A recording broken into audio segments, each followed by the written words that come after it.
Praise the lord. ಕರ್ತನಲ್ಲಿ ಪ್ರಿಯ ದೇವ ಜನರೇ, ನಿಮ್ಮೆಲ್ಲರಿಗೂ ನಮ್ಮ ರಕ್ಷಕನಾದ ಯೇಸು ಕ್ರಿಸ್ತನ ಹೆಸರಿನಲ್ಲಿ ವಂದನೆ ಹಾಗೂ ಈ ದಿನದ ವಾಕ್ಯ ಧ್ಯಾನಕ್ಕಾಗಿ ಸ್ವಾಗತ. ಪ್ರಾರ್ಥನೆ ಮಾಡಿಕೊಳ್ಳೋಣ. ಪರಿಶುದ್ಧನಾದ ಪರಲೋಕದ ತಂದೆಯೇ, ಸರ್ವ ಸೃಷ್ಟಿಕರ್ತನೆ, ನಿನ್ನ ಪರಿಶುದ್ಧ ನಾಮಕ್ಕೆ ಸ್ತೋತ್ರವಾಗಲಿ. ಅಪ್ಪ, ಈ ದಿನದ ವಾಕ್ಯ ಭಾಗದಲ್ಲಿಯೂ ಸಹ ನಮ್ಮನ್ನು ನಡೆಸಬೇಕಾಗಿ ಯೇಸುವಿನ ಹೆಸರಿನಲ್ಲಿ ಬೇಡಿ ಹೊಂದಿದ್ದೇವೆ ನಮ್ಮ ತಂದೆಯೇ, ಆಮೆನ್. ಪ್ರಿಯರೇ, ಇಂದಿನ ವಾಕ್ಯ ಸಂದೇಶ ಜೀವವುಳ್ಳ ರೊಟ್ಟಿಯ ದ್ರಾಕ್ಷಾರಸ ಎನ್ನುವ ಮುಂದಿನ ಭಾಗವಾಗಿದೆ. ಪ್ರಿಯರೇ, ಕಳೆದ ಭಾಗದಲ್ಲಿ ಯೇಸು ಕ್ರಿಸ್ತನು ತಾನೇ ಆ ಜೀವವುಳ್ಳ ರೊಟ್ಟಿ ಎಂತಲೂ, ಆತನು ಕೊಡುವ ಆತನ ಮಾಂಸವೇ ಆ ಜೀವವುಳ್ಳ ರೊಟ್ಟಿ ಎಂದು ಕಳೆದ ಭಾಗದಲ್ಲಿ ವಾಕ್ಯಗಳ ಮುಖಾಂತರ ನಾವು ತಿಳಿದುಕೊಂಡೆವು. ಇಂದು ಮುಂದಕ್ಕೆ ನೋಡೋಣ. ಯೇಸು ಸ್ವಾಮಿ ಹೇಳಿದ ಈ ಮಾತಿಗೆ, ಅಂದರೆ ನಾನೇ, ನನ್ನ ಮಾಂಸವೇ ಆ ಜೀವವುಳ್ಳ ರೊಟ್ಟಿ, ಅದನ್ನು ತಿನ್ನುವವನು ಬದುಕುವನು ಅಂತ ಹೇಳಿದ ಮಾತಿಗೆ ಯಹೂದ್ಯರು, ಇವನು ತನ್ನ ಮಾಂಸವನ್ನು ನಮಗೆ ಹೇಗೆ ತಿನ್ನುವುದಕ್ಕೆ ಕೊಟ್ಟಾನೋ ಎಂದು ತಮ್ಮ ತಮ್ಮೊಳಗೆ ವಾಗ್ವಾದ ಮಾಡುತ್ತಿರಲು, ಯೇಸು ಅವರಿಗೆ, ನಿಮಗೆ ನಿಜ ನಿಜವಾಗಿ ಹೇಳುತ್ತೇನೆ, ಯೋಹಾನನು ಬರೆದ ಸುವಾರ್ತೆ 6ನೇ ಅಧ್ಯಾಯ 53ನೇ ವಚನ, ನೀವು ಮನುಷ್ಯ ಕುಮಾರನ ಮಾಂಸವನ್ನು ತಿನ್ನದೆ ಆತನ ರಕ್ತವನ್ನು ಕುಡಿಯದೆ ಹೋದರೆ ನಿಮ್ಮೊಳಗೆ ಜೀವವಿಲ್ಲ.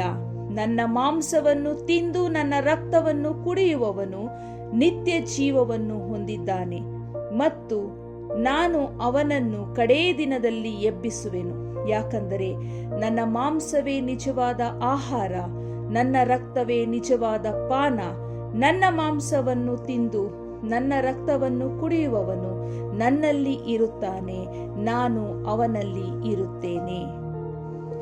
ಪ್ರಿಯರೇ, ಈ ವಾಕ್ಯವನ್ನು ಹೇಳಿದ ನಂತರ ಅನೇಕರು ಆತನನ್ನು ಹಿಂಬಾಲಿಸುವುದನ್ನು ಬಿಟ್ಬಿಟ್ರು. ಈತನು ಹೇಗೆ ಆತನ ಮಾಂಸವನ್ನು ನಮಗೆ ತಿನ್ನುವುದಕ್ಕೆ ಕೊಟ್ಟಾನೋ, ಅದು ಹೇಗೆ ನಮಗೆ ನಿತ್ಯ ಜೀವ ಕೊಡುತ್ತದೆ ಎನ್ನುವಂತಹ ಅನುಮಾನದ ದೃಷ್ಟಿಯಿಂದ ಆತನನ್ನ ಹಿಂಬಾಲಿಸೋದನ್ನೇ ಬಿಟ್ಬಿಟ್ರು. ನೋಡ್ರಿ, 57ನೇ ವಚನದಲ್ಲಿ, ಜೀವ ಸ್ವರೂಪನಾದ ತಂದೆಯು ನನ್ನನ್ನು ಕಳುಹಿಸಿಕೊಟ್ಟಿರಲಾಗಿ ನಾನು ತಂದೆಯಿಂದ ಜೀವಿಸುತ್ತೇನೆ. ಜೀವ ಸ್ವರೂಪನಾದ ತಂದೆಯು ನನ್ನನ್ನು ಕಳುಹಿಸಿಕೊಟ್ಟಿರಲಾಗಿ ನಾನು ತಂದೆಯಿಂದ ಜೀವಿಸುತ್ತೇನೆ, ಅದರಂತೆಯೇ ನನ್ನನ್ನು ತಿನ್ನುವವನೇ ನನ್ನಿಂದ ಜೀವಿಸುವನು ಎಂದು ಬರೆಯಲ್ಪಟ್ಟಿದೆ. ಪ್ರಿಯರೇ, ಈ ಎಲ್ಲಾ ವಾಕ್ಯಗಳಲ್ಲಿ ನಮಗೆ ಆತನ ಮಾಂಸವೇ ರೊಟ್ಟಿ, ಆತನ ರಕ್ತವೇ ಪಾನ ಅಂತ ತಿಳಿಯಿತು. ಆದರೆ ನಿಜವಾಗಿಯೂ ಆ ವಾಕ್ಯಗಳ ಒಳ ಅರ್ಥವೇನು, ಮರ್ಮವೇನು? ಈಗ ನೋಡೋಣ. ಯೋಹಾನನು ಬರೆದ ಸುವಾರ್ತೆ 6ನೇ ಅಧ್ಯಾಯ 62 ಮತ್ತು 63ನೇ ವಚನದಲ್ಲಿ ಈ ರೀತಿಯಾಗಿ ಬರೆಯಲ್ಪಟ್ಟಿದೆ, ಮನುಷ್ಯ ಕುಮಾರನು ತಾನು ಇದ್ದಲ್ಲಿಗೆ ಏರಿ ಹೋಗುವುದನ್ನು ನೀವು ನೋಡಿದರೆ ಏನನ್ನುವಿರಿ? ಮನುಷ್ಯ ಕುಮಾರನು, ಆತನು ಮೊದಲಿಂದ ಹೇಳ್ತಾ ಇದ್ದಾರೆ, ನಾನು ಪರಲೋಕದಿಂದ ಬಂದಿದ್ದೇನೆ, ತಂದೆಯಾದ ದೇವರೇ ನನ್ನ ತಂದೆ, ನಾನು ಆತನಿಂದ ಕಳುಹಿಸಲ್ಪಟ್ಟಿದ್ದೇನೆ, ಪರಲೋಕದಿಂದ ಇಳಿದು ಬಂದಿರುವ ಜೀವವುಳ್ಳ ರೊಟ್ಟಿ ನಾನೇ ಅಂತ. ಅದೇ ರೀತಿಯಾಗಿ ಈ ವಾಕ್ಯದಲ್ಲಿ ಹೇಳ್ತಾ ಇದ್ದಾರೆ, ಮನುಷ್ಯ ಕುಮಾರನು ತಾನು ಇದ್ದಲ್ಲಿಗೆ ಏರಿ ಹೋಗುವುದನ್ನು, ಅಂದ್ರೆ ಪರಲೋಕಕ್ಕೆ ಏರಿ ಹೋಗುವುದನ್ನು ನೀವು ನೋಡಿದ್ರೆ ಏನಂತೀರಾ? ಬದುಕಿಸುವಂತದ್ದು ಆತ್ಮವೇ, ಮಾಂಸವು ಯಾವುದಕ್ಕೂ ಬರುವುದಿಲ್ಲ. ಬದುಕಿಸುವಂತದ್ದು ಆತ್ಮವೇ, ಮಾಂಸವು ಯಾವುದಕ್ಕೂ ಬರುವುದಿಲ್ಲ. ನಾನು ಹೇಳಿರುವ ಮಾತುಗಳೇ ಆತ್ಮವಾಗಿಯೂ ಜೀವವಾಗಿಯೂ ಅವೇ. ಪ್ರಿಯರೇ, ಇಲ್ಲಿ ಹೇಳ್ತಾ ಇದ್ದಾರೆ, ನಾನು ಹೇಳಿರುವಂತ ಮಾತುಗಳೇ ಆತ್ಮವಾಗಿಯೂ ಜೀವವಾಗಿಯೂ ಅವೇ ಅಂತ. ಅಂದ್ರೆ ಆತನು ಹೇಳಿದಂತಹ ಜೀವವುಳ್ಳ ವಾಕ್ಯಗಳು, ಪರಲೋಕದ ಕುರಿತಾದ ಸುವಾರ್ತೆಗಳೇ ಆ ಜೀವವುಳ್ಳಂತವುಗಳು, ಜೀವವುಳ್ಳ ವಾಕ್ಯಗಳು, ಅದೇ ಜೀವವುಳ್ಳಂತಹ ರೊಟ್ಟಿ. ಪ್ರಿಯರೇ, ಈ ವಾಕ್ಯದ ಮೂಲಕ ಸ್ಪಷ್ಟವಾಗಿ ಅರ್ಥವಾಯಿತು, ಆತನ ಮಾತುಗಳೇ ಆತ್ಮವಾಗಿಯೂ ಜೀವವಾಗಿಯೂ ಅವೇ. ಆತನ ಮಾತುಗಳೇ ನಮಗೆ ಆತನು ಕೊಡುವ ಜೀವವುಳ್ಳ ರೊಟ್ಟಿ. ಆತನ ಮಾತುಗಳಂತೆ ನಡೆದರೆ ನಮ್ಮಲ್ಲಿ ಆ ಜೀವವಿರುತ್ತದೆ. ಆತನು ನಮ್ಮಲ್ಲಿ ಇರುತ್ತಾರೆ ಮತ್ತು ಕಡೇ ದಿನದಲ್ಲಿ ಆತನು ನಮ್ಮನ್ನು ಎಬ್ಬಿಸುವರು ಮತ್ತು ಆತನೊಂದಿಗೆ ಕರೆದೊಯ್ಯುವರು. ಇದಕ್ಕೆ ಆಧಾರವಾಗಿ, ಅಂದ್ರೆ ಆತನ ಮಾತುಗಳೇ ಜೀವವುಳ್ಳ ರೊಟ್ಟಿ ಎನ್ನುವುದಕ್ಕೆ ಆಧಾರವಾಗಿ ಯೋಹಾನನು ಬರೆದ ಸುವಾರ್ತೆ 6ನೇ ಅಧ್ಯಾಯ 26ನೇ ವಚನದಲ್ಲಿ ಈ ರೀತಿಯಾಗಿ ಬರೆಯಲ್ಪಟ್ಟಿದೆ: ನಿಮಗೆ ನಿಜ ನಿಜವಾಗಿ ಹೇಳುತ್ತೇನೆ, ನೀವು ನನ್ನನ್ನು ಹುಡುಕುವುದು ಸೂಚಕ ಕಾರ್ಯಗಳನ್ನು ನೋಡಿದ್ದರಿಂದಲ್ಲ, ಆ ರೊಟ್ಟಿ ತಿಂದು ಹೊಟ್ಟೆ ತುಂಬಿಸಿಕೊಂಡಿದ್ದರಿಂದಲೇ ಅಂತ ಹೇಳ್ತಾರೆ. ಈ ಮಾತನ್ನ ಯೇಸು ಸ್ವಾಮಿ ಜನರ ದೊಡ್ಡ ಗುಂಪಿಗೆ ಹೇಳಿದಂಥದ್ದು. ಕಾರಣ, ಹಿಂದಿನ ದಿನ ಸುಮಾರು 5,000ಕ್ಕೂ ಹೆಚ್ಚು ಜನರಿಗೆ 5 ರೊಟ್ಟಿ 2 ಮೀನಿನಿಂದ ಯೇಸು ಸ್ವಾಮಿ 5,000ಕ್ಕೂ ಹೆಚ್ಚು ಜನರಿಗೆ ತಿಂದು ಮಿಕ್ಕುವಷ್ಟು ರೊಟ್ಟಿ ಮೀನನ್ನು ಹಂಚಿದ್ದರು. ಹಾಗಾಗಿ ಆ ಎಲ್ಲ ಜನರು ಹಿಂದಿನ ದಿನ ಅದನ್ನು ತಿಂದಿದ್ದರು.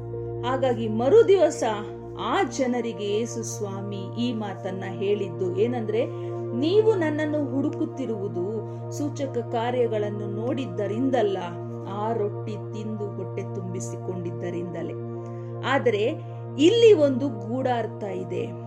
ಅವರು ಯೇಸು ಸ್ವಾಮಿಯನ್ನು ಹುಡುಕಿದ್ದು ಸೂಚಕ ಕಾರ್ಯಗಳನ್ನು ನೋಡಿದ್ದರಿಂದಲ್ಲ, ಆ ರೊಟ್ಟಿ ತಿಂದು ಹೊಟ್ಟೆ ತುಂಬಿಸಿಕೊಂಡಿದ್ದರಿಂದ. ಅಂದ್ರೆ ಅರ್ಥ, ಆತನ ಬಾಯಲ್ಲಿ ಬಂದಂತ ಜೀವವುಳ್ಳ ವಾಕ್ಯಗಳನ್ನು ಕೇಳಿಸಿಕೊಂಡಿದ್ದರಿಂದ. ಆತನು 2 ರೊಟ್ಟಿ ಮತ್ತು 5 ರೊಟ್ಟಿ 2 ಮೀನಿನಿಂದ ಹಂಚಿದಂತ ರೊಟ್ಟಿಗಳಿಂದಲ್ಲ, ಅದಕ್ಕೆ ಬದಲಾಗಿ ಆತನ ಬಾಯಿಯಿಂದ ಬಂದಂತ ಜೀವವುಳ್ಳ ವಾಕ್ಯಗಳನ್ನು ಕೇಳಿಸಿಕೊಂಡಿದ್ದರಿಂದ. ಮಾರ್ಕನು ಬರೆದ ಸುವಾರ್ತೆ 14ನೇ ಅಧ್ಯಾಯ 22ನೇ ವಚನದಲ್ಲಿ ಈ ರೀತಿಯಾಗಿ ಬರೆಯಲ್ಪಟ್ಟಿದೆ: ಅವರು ಊಟ ಮಾಡುತ್ತಿರುವಾಗ ಆತನು ರೊಟ್ಟಿಯನ್ನು ತೆಗೆದುಕೊಂಡು ಆತನ ಮಾಂಸವನ್ನಲ್ಲ, ಆತನು ರೊಟ್ಟಿಯನ್ನು ತೆಗೆದುಕೊಂಡು ದೇವರ ಸ್ತೋತ್ರ ಮಾಡಿ ಮುರಿದು ಅವರಿಗೆ ಕೊಟ್ಟು, ತಕ್ಕೊಳ್ಳಿರಿ, ಇದು ನನ್ನ ದೇಹ ಅಂದನು. ರೊಟ್ಟಿಯನ್ನು ತೆಗೆದುಕೊಂಡು ದೇವರ ಸ್ತೋತ್ರ ಮಾಡಿ ಮುರಿದು ಅವರಿಗೆ ಕೊಟ್ಟು, ತಕ್ಕೊಳ್ಳಿರಿ, ಇದು ನನ್ನ ದೇಹ ಅಂದನು. ಆಮೇಲೆ ಪಾತ್ರೆಯನ್ನು ತೆಗೆದುಕೊಂಡು ಸ್ತೋತ್ರ ಮಾಡಿ ಅವರಿಗೆ ಕೊಟ್ಟನು. ಅವರೆಲ್ಲರೂ ಅದರಲ್ಲಿ ಕುಡಿದರು. ಮತ್ತು ಆತನು ಅವರಿಗೆ, ಇದು ನನ್ನ ರಕ್ತ, ಇದು ಒಡಂಬಡಿಕೆಯ ರಕ್ತ, ಇದು ಬಹು ಜನರಿಗೋಸ್ಕರ ಸುರಿಸಲ್ಪಡುವ ರಕ್ತ ಎಂದು ಹೇಳಿದರು. ಪ್ರಿಯರೇ, ಆತನು ರೊಟ್ಟಿಯನ್ನು ಮುರಿದು ಸ್ತೋತ್ರ ಮಾಡಿ ಕೊಟ್ಟು ಅದಕ್ಕೆ ಹೇಳಿದರು, ಇದು ನನ್ನ ದೇಹ, ತೆಗೆದುಕೊಂಡು ತಿನ್ನಿರಿ. ದ್ರಾಕ್ಷಾರಸವನ್ನು ಕೊಟ್ಟು, ಇದು ನನ್ನ ರಕ್ತ ಅಂತ ಹೇಳಿದ್ರು. ಪ್ರಿಯರೇ, ಯೇಸು ಕ್ರಿಸ್ತನು ಶಿಲುಬೆ ಮೇಲೆ ತನ್ನ ರಕ್ತವನ್ನು ಸುರಿಸಿ ಪ್ರಾಣವನ್ನು ಅರ್ಪಿಸುವುದರ ಮೂಲಕ ಪಾಪದ ವಶದಲ್ಲಿದ್ದಂತಹ ನಮ್ಮನ್ನು ಬಿಡಿಸಿ ತನ್ನ ರಕ್ತದ ಮೂಲಕ ನಮ್ಮೆಲ್ಲರನ್ನು ತಂದೆ ದೇವರಿಗಾಗಿ ಕೊಂಡುಕೊಂಡಿದ್ದಾರೆ. ಹಾಗಾಗಿ ಪ್ರಿಯರೇ, ಆತನ ರಕ್ತದಲ್ಲಿಯೂ ಸಹ ಜೀವವಿದೆ. ಆತನ ಜೀವವುಳ್ಳ ರೊಟ್ಟಿ ದ್ರಾಕ್ಷಾರಸವನ್ನು ನಂಬಿಕೆಯಿಂದ ಸೇವಿಸುತ್ತಿರುವಂತಹ ನಾವುಗಳು ಧನ್ಯರು.